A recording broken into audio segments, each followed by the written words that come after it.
not necessarily about people and.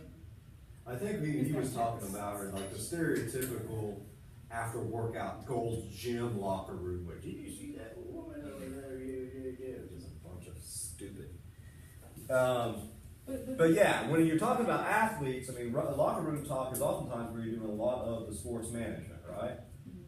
Setting up what we're going to do before the game or during the game, and then halftime talk.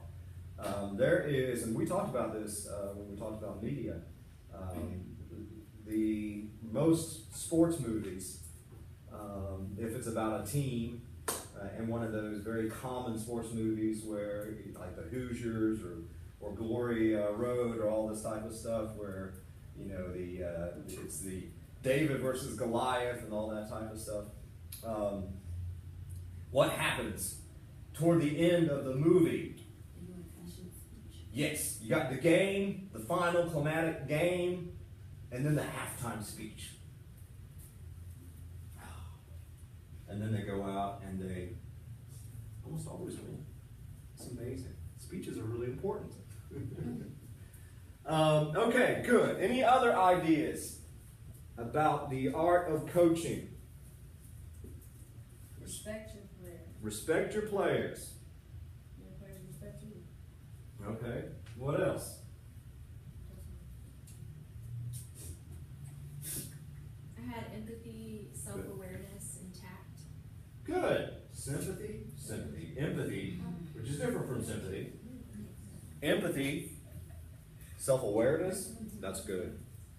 And tact. What does self-awareness mean? It means aware of self. That's important. Tact? Tact means sort of you try to communicate and behave in what's appropriate to the context. So for instance,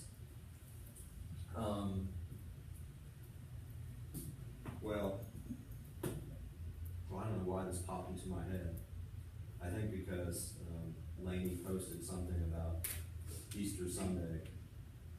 She's in charge of all the social media for Washington Street United Methodist Church, so I saw that.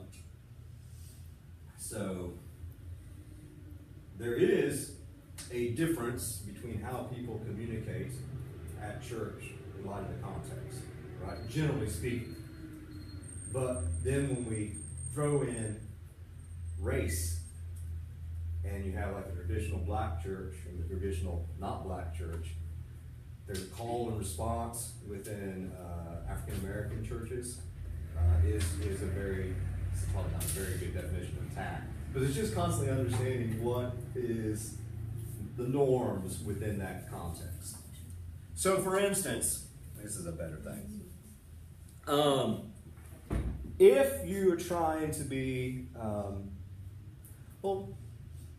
go back to positive parenting and everything like that. When one of the things that person from Washington Post said is that when you are asking your kid about the game or whatever, you don't really ask how did it go or what did you do, but how are things going or something like that, where you don't force them to sort of say, oh, I sucked. But it's just sort of, people who have tact sort of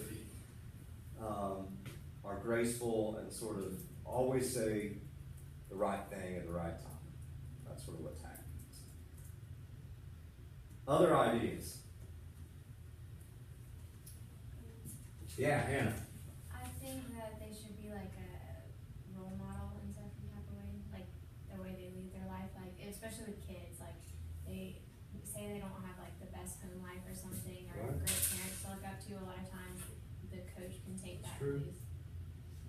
Like the Bad News Bears. The original one. I haven't seen the second one. But yeah, that's a joke. Because that dude was always drunk. Yeah. Be a good role model. Might be, gosh darn it, not cussing. What else? And don't be, I mean, we've seen so many coaches do so many stupid things I mean, Bobby Knight was a great sort of team manager, I suppose. But anybody remember Bobby Knight from Indiana? Throwing chairs all over the place, hitting players. Do you remember when what's his face from Michigan? When they were playing, I think it was Clemson. I can't remember who it was. Maybe it was not Michigan, but he just like a parent that we saw, he actually grabbed and tackled somebody who was on the sidelines. Just and he actually, I think he ended up getting fired for it. So yeah, be a good role model, whatever that might mean, because that's also sometimes up for grabs. What else? Anything, Charlotte? Do you have anything to add? I said always have something encouraging to say. Be encouraging. Good. After a game, like whether you win or lose. Because I had coaches that like when we lose, he won't talk to us. Wow, that's horrible. Here? Wow. Smiling. You. All the same too. Okay. What she said? Wow, that doesn't seem like effective coach communication to me, particularly when we think about issues of positive coaching and immediacy.